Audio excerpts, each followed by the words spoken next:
네, 지금으로부터 10년 전 서울 석촌호수 근처에서 40대 여성이 흉기에 찔려 숨진 채 발견됐습니다. 네, 사건 발생 얼마 후에 공범 2명은 붙잡혔는데 최근에 이 사건의 주범을 검거했다고 해서 자세히 알아보겠습니다. 네. 김기현 기자 나와 있고요. 네. 자, 이렇게 시간이 오래 걸린 이유가 뭘까요? 공범들과 달리 주범인 이모 씨는 범행 다음 날 바로 중국으로 출국을 했기 때문입니다. 예. 이 씨는 중국을 오가는 일명 보따리상이었는데요. 중국 상황을 잘 알고 있었던 이 씨는 가명을 사용하며 한국 식당 등지에서 일하면서 10년 동안 도피 생활을 이어왔습니다. 하지만 결국 지난달 중국 공안에 검거됐는데요. 범행 10년 만에 종결된 석촌호수 살인 사건을 따라가 봤습니다. 범행 10년 만에 중국에서 검거돼 국내로 송환된 37살의 이 씨. 긴 도피 생활에 마침표를 찍어서 그런지 범행 사실을 묵묵히 시인했다고 합니다. 그 당시에 첫 마디가 완전 홀가분하다. 한국에 와서 처벌 받겠다. 죗값을 치르겠다. 좀 마음을 좀 놓는 편이었습니다. 사건은 2004년 1월 2일로 거슬러 올라갑니다. 밤 11시 20분 119 센터에 한 남성의 신고 전화가 걸려왔는데요. 서울의 석촌호수역 길가에 주차된 차량 안에 다친 여성이 쓰러져 있다는 내용이었습니다. 그 송파 지역에 차량에 사람이 많이 다쳐 있다. 한번 가봐라. 이래가지고 변사차가 최초 발견됐던 부분이죠. 신고자의 말대로 호수가 주변에 주차된 차량에는 40대 여성이 있었습니다.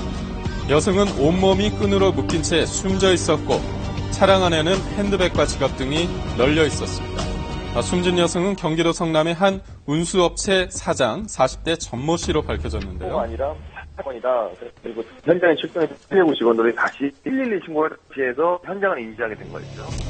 그때부터 용의자 추적에 들어간 경찰은 맨 처음 119 센터에 걸려온 신고 전화에서 이상한 점들을 발견했습니다. 어떤 사람이 많이 다쳐 있다. 이런 내용으로 신고를 했었는데 일반 사람이 다친 형식과 다른 방식이잖아요. 그래서 피해자가 양손에다 결박되어 있고 하니까 아이가. 게다가 신고 전화를 한 곳은 석촌호수에서 멀리 떨어진 교대 지하철역의 공중전화였습니다. 시신이 있던 차량의 위치는 물론 차량 번호까지 정확하게 가르쳐 준 점 등으로 밀어볼 때 단순 신고자로 보기에는 어려웠는데요. 경찰은 신고자가 용의자일 것이라는 가능성을 열어두고 수사를 이어갔습니다. 그리고 피해자의 지갑에서 사라진 수표가 사건 해결의 실마리가 됐습니다.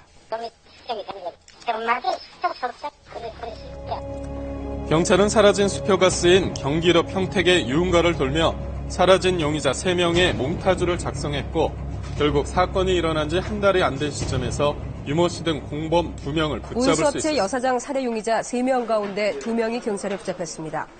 그리고 경찰의 예상대로 공범 가운데 한 사람이 최초 신고자인 것으로 드러났습니다. 범행을 저지른 사람이 신고까지 했다는 얘기인데 그렇다면 사건 현장에서 도망치던 그 급박한 상황에서 굳이 지하철역에 공중전화까지 찾아가면서 신고 전화를 한 이유는 뭘까요? 경찰에 붙잡힌 유 씨 등 2사람은 달아난 이 씨와는 고등학교 선후배 사이였습니다. 그리고 범행을 주도한 것은 바로 이 씨였습니다. 일명 보따리상을 좀 했어요. 중국에서 어느 정도 자금이 있으면 사업을 할 수 있다 해가지고 2명은 그런 목적으로 했고 1명은 기존에 한국에서 채무가 좀 있었습니다. 중국에서 새로운 사업을 구상했지만 자금 확보가 막막했던 이 씨의 눈에 운수업체 여사장인 전 씨가 들어온 겁니다. 기존에 제가 유통업을 하면서 그 운수협회 회사 운영하는 그 여사장이 돈이 많다는 걸 알고 있어가지고 다른 공범 2명을 범행에 가담시켰죠. 새로운 사업 시작과 빚 탕감이라는 각자의 목적을 가지고 모인 3사람은 범행 하루 전날 모여 사전 답사까지 했습니다. 그리고 범행 당일인 2004년 1월 2일 저녁 전 씨의 회사 주차장에 몸을 숨긴 채 전 씨가 퇴근하기만을 기다렸습니다. 그 피해자가 차량에 승차하는 거를 뒤따라가서 칼로 위협하고 폭행하고 그다음에 그 피해자 차량을 이용해서 납치했던 거죠. 하지만 그들의 범행은 계획대로 되지 않았습니다. 몸번호를 치니까 칼로 위협한다는 게 여자를 해봤기 때문에. 흉기에 찔린 여사장을 상대로 신용카드 비밀번호를 알아내지 못하면서 현금 인출에 실패한 겁니다. 결국 3사람은 제3의 장소인 석촌호수까지 이동한 뒤 전 씨를 태운 차를 버리고 지갑 안에 있던 수표 석 장만 빼앗아 달아났습니다. 그런데 공범 가운데 유 씨는 휘두른 흉기에 피해자가 잘못될까 덜컥 겁이 났고 급한 마음에 병원 응급실에 전화를 했습니다. 석촌호수에 형이 있는데 많이 아픈 사람이 가봐라. 이렇게 신고 119 병원에 신고 응급실에 전화니 그건 우리한테 하지 마라. 119에 신고를 해라. 유 씨는 병원 관계자의 말대로 119 센터에 신고 전화까지 하게 됐는데요. 그냥 뒀다가 자기네들이 많은 큰 처벌을 받을 거라고 생각을 하고 어느 정도 그런 걸 좀 생각하고 중간에 도주하는 이 과정에 공중전화를 이용해서 신고를 했죠. 그리고 주범인 이 씨는 범행 바로 다음 날인 3일 중국으로 달아났습니다. 그때 아마 그 중국 상하이실은 안 나타난 걸 봐서 아마 그 형제 여권으로 나갔던지 하여튼 위조 여권으로 나간 것으로 우리가 추정됐고.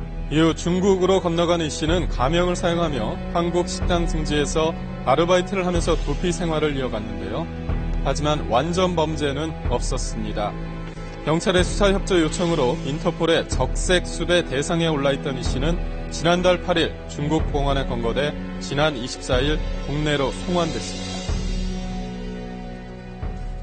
범인도 완전히 특정을 하고도 왜 중국을 도피해가지고 우리가 직접 잡아올 수 없어가지고 그게 좀 아쉬웠었는데 다행이네요. 10년 만에 주범이 붙잡히며 종결된 석촌호수 살인사건. 강도 살인 혐의로 구속된 이 씨는 뒤늦게 죗값을 치르게 됐습니다.